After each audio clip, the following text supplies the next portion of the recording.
Halo semua, pada video ini kita akan membahas tentang Tauhid dan Trinitas. Oleh karena itu, kita belajar bahasa dan matematika sedikit ya. Kita mulai dari satu. Satu, bahasa Inggrisnya adalah one, bahasa Arabnya adalah wahid. Setuju ya? Nah, sekarang jika satu adalah wahid, apa itu Tauhid? Jika kita buka Google Translate, ternyata Tauhid artinya unification, union, consolidation, integration, conjunction. Jadi kita bisa melihat bahwa tidak ada kata one di sini. Tauhid artinya bukan one. Apa itu unification? Unification artinya adalah penyatuan, penggabungan, perpaduan, pemersatuan. Jadi, unification artinya bukan satu, tetapi penyatuan. Apa artinya penyatuan? Menurut KBBI, penyatuan artinya proses, cara, perbuatan menyatukan. Jadi tauhid artinya penyatuan, bukan satu. Tauhid artinya banyak. Banyak yang dijadikan satu, penyatuan. Apa buktinya tauhid artinya unification atau penyatuan? Kita bisa lihat di halaman ini tertulis Harakat Al-Tauhid Al-Islami. Di situ jelas artinya adalah Islamic Unification Movement. Kita juga bisa lihat di halaman ini tertulis Al-Tauhid Al-Arabi. Di situ jelas artinya adalah Arab Unification Party. Jadi sekali lagi, tauhid artinya adalah penyatuan, bukan satu. Cukup jelas ya? Nah, sampai di sini, kalau ada teman-teman yang masih tidak yakin bahwa tauhid artinya adalah penyatuan, silakan subscribe channel ini, lalu pause video ini. Buka kamus bahasa Arab atau buka Google Translate. Silakan periksa sendiri, lalu balik lagi ke video ini. Sekarang pertanyaannya adalah, kenapa kata tauhid yang dipakai? Kenapa bukan wahid? Kenapa kata penyatuan yang dipakai? Kenapa bukan satu? Di dalam Wikipedia dijelaskan bahwa Asmaul Husna secara harafiah adalah nama-nama, sebutan, gelar Allah yang baik dan agung sesuai dengan sifat-sifatnya. Nama-nama Allah yang agung dan mulia itu merupakan suatu kesatuan yang menyatu dalam kebesaran dan kehebatan milik Allah. Dikatakan di sini bahwa ada yang menyebutnya 99 nama sampai 4000 nama. Pada video ini kita ikut yang umum aja ya, 99 nama.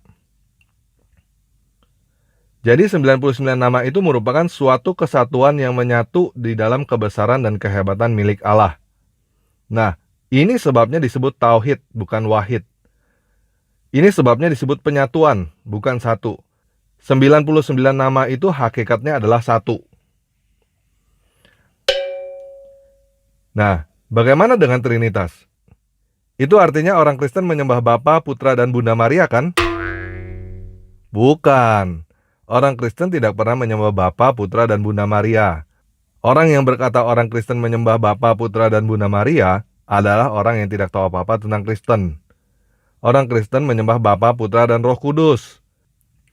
Dan dari Wikipedia kita bisa melihat bahwa Tertullianus menjelaskan Bapa, Putra, dan Roh Kudus adalah satu dalam esensi, bukan satu dalam pribadi. Apa itu esensi? Menurut KBBI, esensi artinya hakikat, inti, hal yang pokok. Apa itu pribadi? Menurut KBBI, pribadi artinya keadaan manusia sebagai perorangan, keseluruhan sifat-sifat yang merupakan watak orang. Sederhananya Trinitas artinya begini. Bapa, Putra, dan Roh Kudus yang kamu kira ada 3 itu, esensinya, hakikatnya, intinya adalah satu.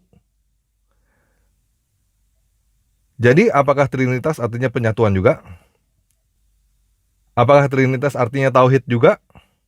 Ya, Trinitas artinya tauhid dari yang 3. Ketiga yang esa, ketiganya yang satu. Kalau kita nggak ngerti bahwa yang 3 ini adalah satu, berarti kita juga tidak ngerti bahwa 99 nama itu juga satu.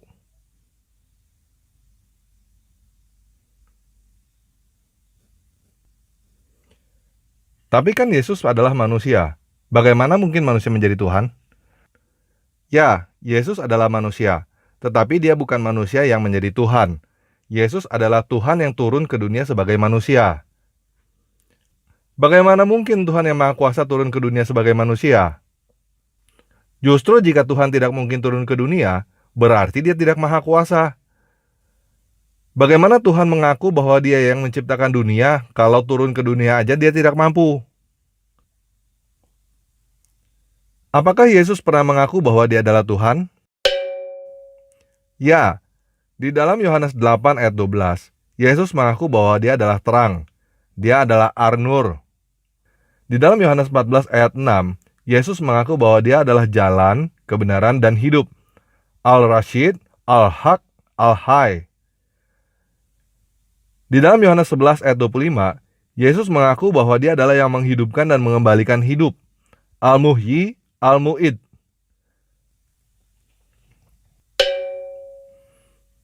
Kalau Yesus itu Tuhan, kenapa Dia tidak tahu kapan kiamat? Yesus tidak pernah berkata bahwa Dia tidak tahu kapan kiamat. Coba perhatikan Matius 24 ayat 36 dan Markus 13 ayat 32. Yesus tidak berkata bahwa Dia tidak tahu. Yesus tidak berkata, "Aku tidak tahu kapan kiamat." Tetapi Yesus berkata, "Anak tidak tahu." Yang Dia maksud dengan anak di situ bukanlah dirinya sendiri. Yang Dia maksud dengan anak di situ adalah kita manusia. Yesus mengatakan bahwa manusia tidak tahu kapan kiamat, supaya kita tidak tertipu oleh orang-orang yang mengaku tahu kapan kiamat. Apakah Yesus pernah mengaku bahwa Dia adalah Bapa? Ya, di dalam Yohanes 10 ayat 30, Yesus berkata bahwa Dia dan Bapa adalah satu. Di dalam Yohanes 14 ayat 7, Yesus berkata kepada murid-muridnya bahwa mereka yang telah melihat dirinya telah melihat Bapa. Di dalam Yohanes 14 ayat 9, Yesus sekali lagi menegaskan secara belak-belakan kepada Filipus yang masih bingung. "Telah sekian lama aku bersama-sama kamu, Filipus, namun kamu tidak mengenal aku? Barang siapa telah melihat aku, ia telah melihat Bapa. Bagaimana engkau berkata, tunjukkan Bapa itu kepada kami?" Jika Yesus adalah Tuhan, kok Tuhan bisa mati? Tuhan tidak bisa mati, dan Yesus Kristus adalah buktinya. Yesus Kristus sudah dibunuh dengan cara disalibkan, namun 3 hari kemudian Dia bangkit dari kematian. Ini adalah bukti Tuhan tidak bisa mati. Tuhan tidak bisa mati walaupun dibunuh, dan Yesus adalah buktinya. Lalu untuk apa Tuhan yang Maha Kuasa turun ke dunia menjadi manusia? Nah, ini pertanyaan yang bagus. Untuk apa Tuhan turun ke dunia? Alkitab bahkan mencatat bahwa Yesus membasuh kaki murid-muridnya. Bayangkan Tuhan pencipta langit dan bumi membasuh kaki manusia. Untuk apa? Jangankan Tuhan membasuh kaki manusia, guru membasuh kaki muridnya juga tidak masuk akal. Di mana-mana murid yang membasuh kaki gurunya. Namun Alkitab mencatat bahwa Yesus yang membasuh kaki murid-muridnya. Untuk apa? Di dalam Yohanes 13 ayat 13-15, Yesus sendiri yang menjawab pertanyaan ini. "Kamu menyebut aku guru dan Tuhan, dan katamu itu tepat, sebab akulah guru dan Tuhan. Jadi jikalau aku membasuh kakimu, aku yang adalah Tuhan dan gurumu, maka kamu pun wajib saling membasuh kakimu. Sebab aku telah memberikan suatu teladan kepadamu, supaya kamu juga berbuat sama seperti yang telah kuperbuat kepadamu." Sekian video kali ini. Yesus Kristus penguasa kita memberkati. Jangan lupa subscribe ya.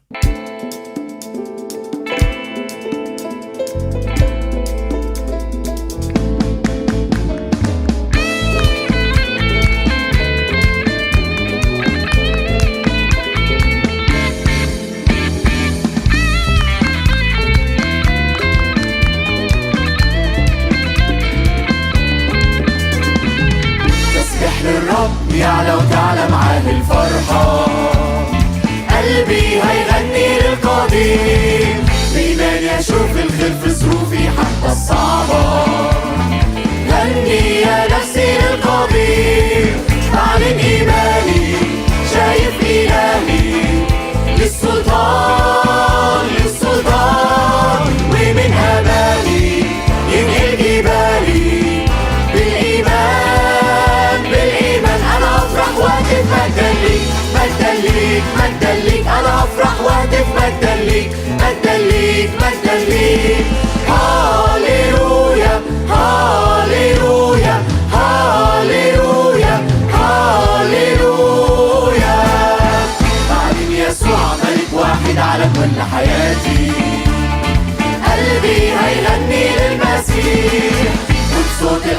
راح أشهد له تثبت صلاتي.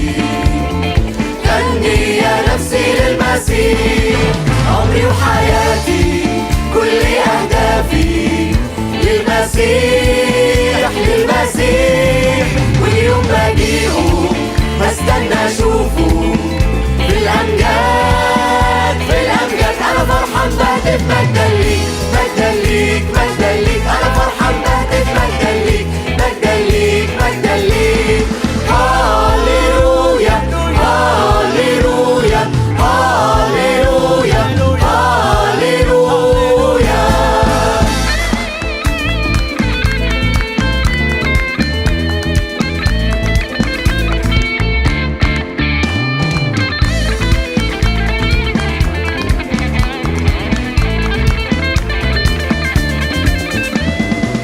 أنا فرحان بهتف مجدا ليك مجدا ليك مجدا ليك. أنا فرحان بهتف مجدا ليك مجدا ليك مجدا ليك.